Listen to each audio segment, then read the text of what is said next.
বলবমৰ নামত একাংশৰ ভণ্ডামীৰ কৰুণ পৰিণতি। এগৰাকী প্ৰকৃতিৰ গৰ্ভতে মৃত্যু হ'ল সন্তানৰ।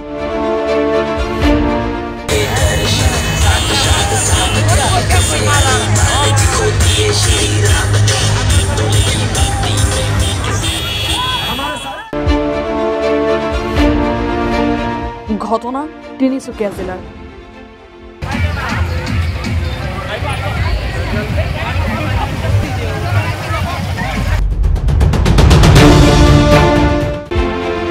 তিনিচুকীয়া জিলাৰ ডুমডুমা নগৰত দেওবাৰে নিশা সংঘটিত হয় এক চঞ্চলকৰ ঘটনা। বৰ্তমান সময়ত বলবমৰ যি ধৰণে এটা হুট বৈছে, এই হুটৰ ক্ষেত্ৰত ডুমডুমাৰ হিতৰ বিপৰীতে নহয়। কথা হ'ল ডুমডুমা অঞ্চলত যোৱা নিশা প্ৰায় 8 কিলোমিটাৰ ৰাস্তা 2 ঘণ্টা 45 মিনিটৰ পৰা 3 ঘণ্টা আৰম্ভ কৰি এখন এম্বুলেন্স ৰাস্তাত ৰৈ গ'ল যান জঁটৰ ক্ষেত্ৰত। কথা হ'ল ডুমডুমা অঞ্চলত ডুমডুমাৰ প্ৰশাসনে এই ক্ষেত্ৰত সম্পূৰ্ণৰূপে ব্যৰ্থ। এখন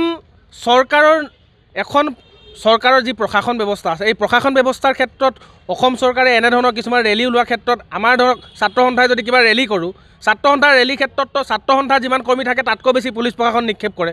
কিন্তু তাৰ ক্ষেত্ৰত যোৱা নিশা যান জঁটৰ ব্যৱস্থা হ'বলৈ পালে কেনেকৈ? লাখ লাখ মানুহ, তাৰ ভিতৰত 20-25 জন পুলিচ প্ৰশাসনৰ বিষয়া এম্বুলেন্সসমূহ পাৰ কৰাই দিব নোৱাৰিলে, যাৰ ফলত এগৰাকী গৰ্ভৱতী মহিলাই তেখেতৰ গৰ্ভতে নষ্ট হৈ গৈছে। ইতিমধ্যে আমি গম পাইছোঁ।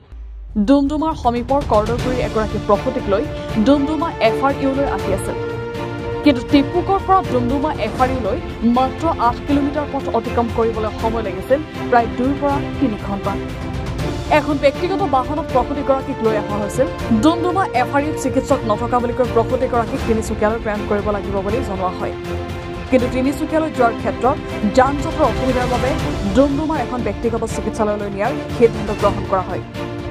চিকিৎসালয় পোৱাৰ পূৰ্বে প্ৰসূতিগৰাকী গৰ্ভত থকা সন্তানৰ মৃত্যু হয়। তীব্ৰ যান জঁট তথা উচ্চ প্ৰাবল্যৰ শব্দৰ বাবে এই ঘটনা সংঘটিত হোৱাৰ অভিযোগ উত্থাপন হৈছে।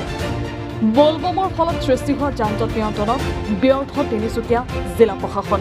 আমি দেখিবলৈ পাইছোঁ যে বলবমৰ নামত কিন্তু একাংশ, আমি সকলোকে ক'বলৈ নাযাওঁ, একাংশ এই সংঘনে কিবা আমুক তামুক কিছুমান এচাম সংঘৰ যুৱকে আচলতে ৱাইন ষ্টৰৰ আগফালে ৰখি মদ খাই আচলতে তেওঁলোকে ধৰ্ম পালন কৰাৰ যি এক প্ৰচেষ্টা চলাইছে, সেয়া কিন্তু খুব এক নিন্দনীয় আৰু দুৰ্ভাগ্যজনক বিষয়।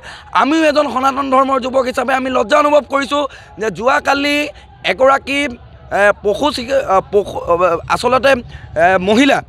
এগৰাকী মহিলা গৰ্ভৱতী অৱস্থাত থকা অৱস্থাত এই আচলতে এচাম উচ্চ প্ৰবল DJ থকা যি বক্সৰ কাৰণে পৃথিৱী দেখিব নাপাওঁতে আচলতে এটা সন্তান আমি আচলতে উজ্জ্বল এটা নক্ষত্ৰ আমি হেৰুৱাবলগীয়া হ'ল। গতিকে এতিয়া প্ৰশ্নটো হৈছে যে যোৱাকালি আমি দেখিবলৈ পাইছোঁ যে মাকুম আৰক্ষী প্ৰশাসনৰ ওচৰত এচাম অন্ধভক্তই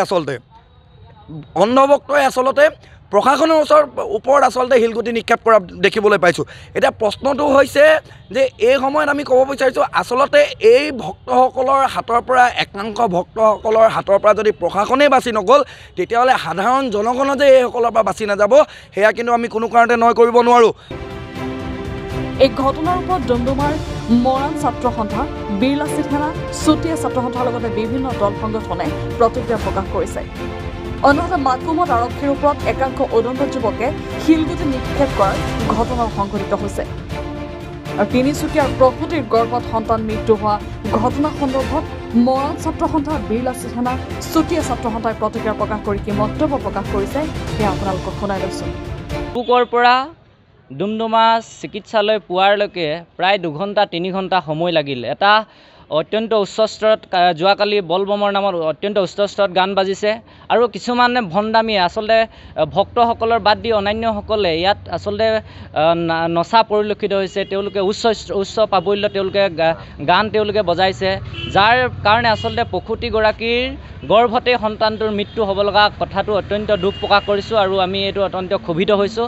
কাৰণ আচলতে বলবমৰ নামত পূজাৰ নামত এনেদৰে আচলতে ভণ্ডামি আমি কোনো কাৰণে সহ্য নকৰোঁ। এনেধৰণৰ উচ্চ প্ৰাবল্য তেওঁলোকে সংগীত বজাইছে। আচলতে প্ৰশাসনে এইটো স্পষ্ট কৰিব লাগে যে কিমান প্ৰাবল্যলৈকে আচলতে তেওঁলোকে সংগীত বজাবৰ কাৰণে অনুমতি প্ৰদান কৰিছে, এই কথাটো স্পষ্ট হ'ব লাগে। আমি বিভিন্ন সময়ত বাতৰিত দেখিছোঁ, আমি নিউজত দেখিছোঁ এম্বুলেঞ্চসমূহ পাৰ হ'ব দিয়া নাই।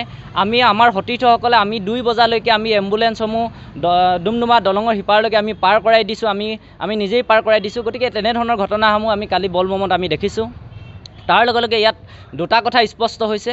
প্ৰসূতিগৰাকীৰ গৰ্ভতে সন্তানটিৰ মৃত্যু হৈছে।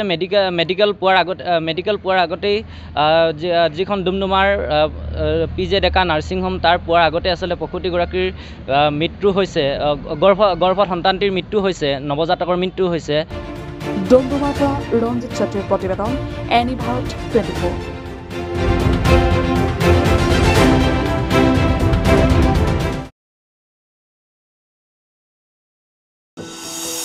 এনি ভাৰত 24ৰ প্ৰথম প্ৰয়াস জুবিন গাৰ্গৰ গীতৰ প্ৰতিযোগিতা।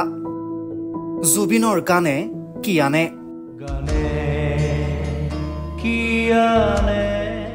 অডিশ্যনৰ বাবে যোগাযোগ কৰক 8638661821 আৰু 8812831556 নম্বৰত।